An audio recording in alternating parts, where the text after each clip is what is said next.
SIP यानी systematic investment plan एक सामान्य व्यक्ति के लिए उसके आर्थिक भविष्य को सुरक्षित करने का एक प्रचलित साधन। हमारे देश में जब हमें अपनी निवृत्ति के बाद सरकार की तरफ से कोई पेंशन नहीं मिलने वाला, तब हमें ही हमारे पेंशन की व्यवस्था करनी होगी, जिससे रिटायरमेंट के बाद भी हमारी ज़िंदगी हम अच्छी तरह से जी सके। ये पेंशन शुरू करने के लिए एक बड़ी रकम चाहिए होगी, जो हम आज से एसआईपी शुरू करके इकट्ठी कर सकते हैं। इस वीडियो में हम जानेंगे कि एसआईपी क्या है, इसमें क्या क्या जोखिम है, पावर ऑफ कंपाउंडिंग से कैसे हम लाभ पा सकते हैं, कैसे एसआईपी के माध्यम से हम अपने आर्थिक गोल्स तक पहुंच सकते हैं, और एसआईपी शुरू करने के लिए उचित समय क्या है। एसआईपी म्यूचुअल फंड में टुकड़ों टुकड़ों में नियमित किए जाने वाला निवेश है। ये पोस्ट ऑफिस या बैंक की रिकरिंग फिक्स डिपॉजिट की तरह ही है, जहां हर महीने आपके बैंक अकाउंट से एक निश्चित रकम निकल के म्यूचुअल फंड में निवेश हो जाती है, वो भी अपने आप ईसीएस के जरिए। इसलिए हर महीने आपको निवेश करना है, यह याद रखना नहीं पड़ता, जैसे यहाँ दिखाया है। और मैंने आपको आगे भी बताया कि आप जो रकम हर महीने निवेश करना तय करते हैं, वो आपके बैंक अकाउंट से डेबिट होकर ऑटोमेटिकली म्यूचुअल फंड में एक निश्चित दिन निवेश हो जाती है। दूसरा, जिस दिन आपका पैसा निवेश होता है, आपको उस दिन की एनएवी यानी कि नेट एसेट वैल्यू, जो म्यूचुअल फंड के यूनिट की प्राइस होती है, उसके हिसाब से आपको उतने यूनिट मिल जाते हैं।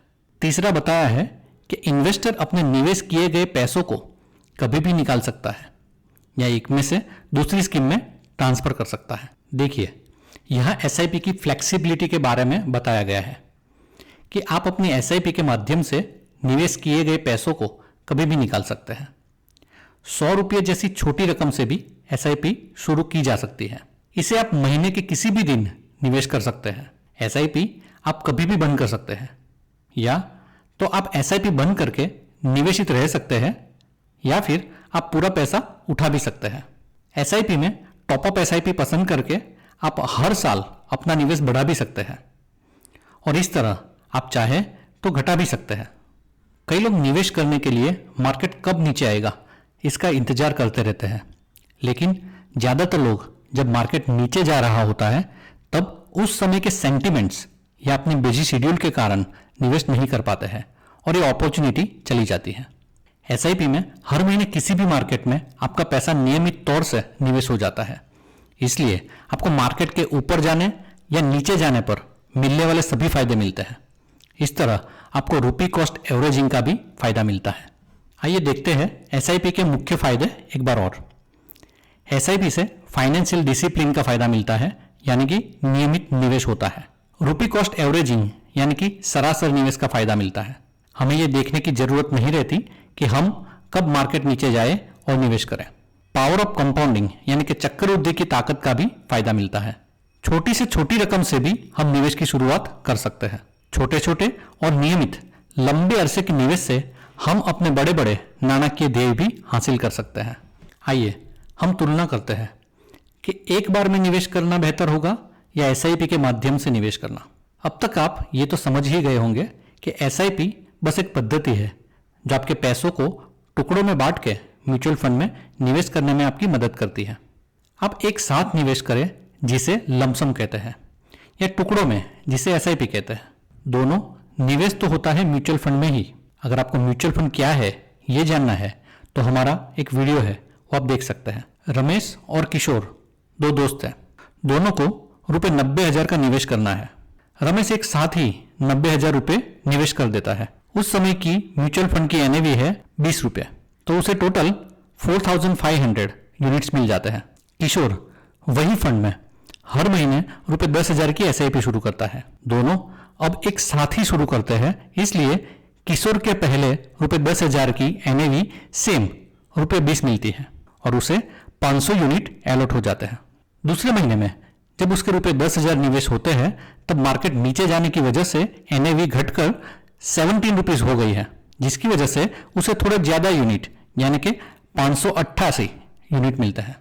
तीसरे महीने में उसके निवेश के दिन मार्केट ऊपर है और एनएवी हो गई है 21 रुपये, तो उसे थोड़ा कम 476 यूनिट्स मिलते हैं। ऐसे लगातार 9 महीने तक उसके पैसे नियमित उतार चढ़ाव वाले मार्केट में निवेश होते रहे, इसलिए उसकी एवरेज कॉस्ट ऑफ इन्वेस्टमेंट यानी कि एनएवी रही 18 रुपये 11 पैसे और उसे टोटल यूनिट्स मिले 5106। याद है ना, रमेश की बाइंग कॉस्ट थी ₹20 और उसको मिले थे टोटल 4500 यूनिट। इसी तरह एसआईपी की वजह से किशोर को यूनिट्स और एनएवी दोनों का फायदा मिला। जब दोनों बेचने जाते हैं तब इस फंड की एनएवी होती है 22 रुपये, तो रमेश को मिलते हैं 4500 into 22 rupees is equal to 99,000 और किशोर को 5106 unit into 22 rupees is equal to 1,12,336 rupees. इस तरह किशोर को 22,336 रुपये ज्यादा मिले। एसआईपी की वजह से यह फायदा हुआ जब उसने पैसे टुकड़ों टुकड़ों में निवेश किए। अब आप समझ ही गए होंगे कि SIP is always better than a lump sum investment. SIP में हमारा निवेश डिसिप्लिन होता है। और देखिए डिसिप्लिन के बारे में world famous karate champion Bruce Lee ने क्या कहा है। मैं ऐसे आदमी से नहीं डरता जिसे कराटे के 10,000 दाव आते हैं। मैं उससे सावधान रहता हूं जिसने एक ही दाव को 10,000 बार प्रैक्टिस करा है। क्योंकि कोई भी चीज जब नियमितता से करी जाती है तो उसकी ताकत 1000 गुनी बढ़ जाती है। तो ये डिसिप्लिन आपके पैसों को भी 1000 गुना बढ़ा सकती है। ज्यादातर लोग पहले अपनी आय में से खर्च करते हैं, फिर अगर कुछ बचता है तो फिर निवेश करते हैं। लेकिन जब आप एसआईपी शुरू करते हैं तो पहले आपकी आय में से एसआईपी का हफ्ता निवेश हो जाता है, फिर आपको अपने खर्चे बचे हुए पैसों से मैनेज करने पड़ते हैं। इसीलिए आपका निवेश भी नियमित होता है और आपके खर्च भी कंट्रोल में रहते हैं। जैसे हमने पहले बात की, कोई भी चीज नियमितता से लगातार लंबे समय तक की जाए तो उसे चक्रवृद्धि की ताकत का फायदा मिलता है, जो एसआईपी में भी मिलता है। World famous scientist Albert Einstein ने कहा है कि power of compounding is the 8th wonder of the world. तो इस वंडर की वजह से आपका छोटा छोटा निवेश कब लाखों और करोड़ों में बदल जाएगा आपको पता भी नहीं चलेगा। इस चक्रवृद्धि की ताकत का फायदा पाने के लिए एसआईपी बने उतनी जल्दी यानी कि कम उम्र में शुरू करनी चाहिए। यहां देखिए, राज 25 साल की उम्र में ₹5,000 की एसआईपी शुरू करता है और 55 ईयर्स तक वो चालू रखता है। तो 12% के हिसाब से उसे मिलते हैं ₹1,73,17,282। वहीं तीर्थ सिर्फ 5 साल बाद यानी कि 30 साल की उम्र में ₹5,000 की एसआईपी 55 ईयर्स तक चालू करता है। तो 12% के हिसाब से उसे मिलते हैं ₹95,96,189। सिर्फ 5 साल की देरी से ₹77.21 लाख का नुकसान। अब देखिए, जहां राज से 10 वर्ष बाद यानी कि 35 ईयर्स की उम्र में ₹5,000 की SIP up to age of 55 years चालू करता है।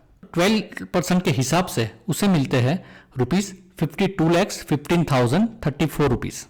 सिर्फ 10 ही साल के फर्क से मिलने वाला पैसा 1,21 लाख से कम हो जाता है। अब यहां कुछ भी समझाने की जरूरत है क्या?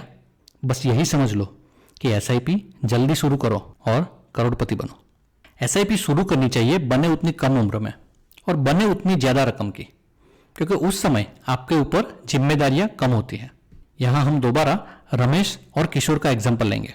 रमेश अपनी 10,000 की एसआईपी 25 साल की उम्र में शुरू करता है और 20 साल तक चालू रखता है।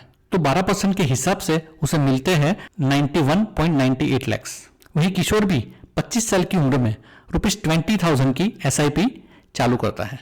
वो एसआईपी चालू रखता है 10 साल के लिए, लेकिन निवेशित रहता है 20 साल के लिए। तो मैच्योरिटी पे उसे मिलते हैं ₹1,39 लाख, यानी कि रमेश से करीबन 47 लाख ज्यादा।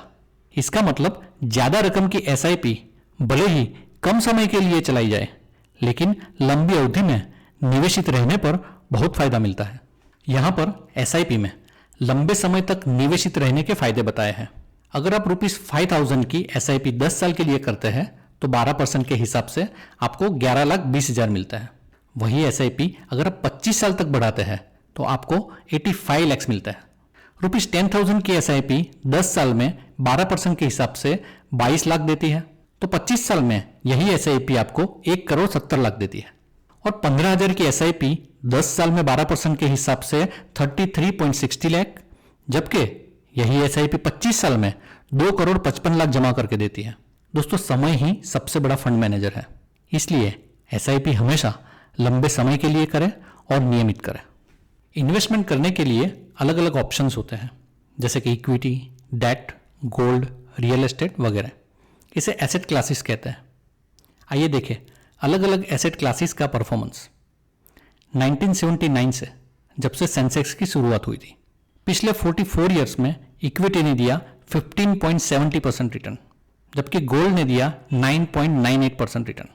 फिक्स डिपॉजिट ने दिया 7.70%, जबकि इतने सालों का एवरेज इन्फ्लेशन यानी कि महंगाई का दर रहा 7.59। जब तक आप 8% से ऊपर कमाए नहीं हैं तो आपका पैसा इतने सालों में सही अर्थ में बढ़ा ही नहीं है, क्योंकि इसकी खरीद शक्ति को इन्फ्लेशन ने 7.59% से घटा दिया है। अब देखते हैं कि ब्याज दर में छोटे से डिफरेंस से लंबी अवधि में मिलने वाली राशि में कितना फर्क पड़ जाता है। अगर आप ₹10,000 की SIP 30 साल के लिए ऐसी जगह करते हैं जहां आपको 8% ब्याज मिले, तो आपको 30 साल के अंत में मिलेंगे ₹1.41 करोड़। वही अब यही रकम 12% मिले ऐसी जगह निवेश करेंगे तो आपको मिलेंगे 3 करोड़। रिटर्न में डिफरेंस तो सिर्फ 4% का है, पर मिलने वाली राशि दुगने से भी ज्यादा हो जाती है। इसीलिए लंबे अरसे के लिए निवेश ऐसी जगह करना चाहिए जहां रिटर्न्स ज्यादा मिले, लेकिन रिस्क का भी ध्यान रखते हुए। लोग कहते हैं कि इक्विटी मार्केट में रिस्क ज्यादा होता है, तो ये समझते हैं कि रिस्क कितना होता है। सेंसेक्स शुरू हुआ 1979 में, यानी आज से 44 ईयर्स पहले। अगर आपने 1979 में निवेश करके 1980 में, फिर 80 में निवेश करके 81 में, ऐसे हर एक साल में अपना निवेश करके निकाल लिया होता, तो ऐसा आपने 44 टाइम्स किया होता। उसमें से आपको 14 टाइम्स नुकसान हुआ होता। इसी तरह हर 3 साल में निवेश करके निकाल लेते तो 7 बार नुकसान होता।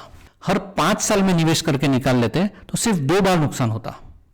और 15 साल की साइकिल में अगर आप निवेश करते तो एक भी बार नुकसान नहीं होता। इसका मतलब इक्विटी में रिस्क तो है, लेकिन शॉर्ट टर्म निवेशकों को, लॉन्ग टर्म में कोई रिस्क नहीं है। तो आपको SIP करनी है तो कम से कम 10 साल का समय देना पड़ेगा। अगर इतना समय आप रुकने के लिए तैयार है तो ही आप इक्विटी SIP में निवेश करें। हमें SIP शुरू करने से पहले अपने फाइनेंशियल गोल्स तय करने चाहिए और फिर हर ध्येय के लिए एक SIP अलग से करनी चाहिए, ताकि हम बीच में हमारी इन्वेस्टमेंट जर्नी में कहीं रुक न जाए। हमारी जिंदगी के कुछ मेजर गोल्स इस तरह होते हैं, जैसे कि retirement, child education, child marriage, world tour वगैरह। हमें हमारे फाइनेंशियल गोल्स तय करने के समय इन्फ्लेशन को भी ध्यान में रखना चाहिए।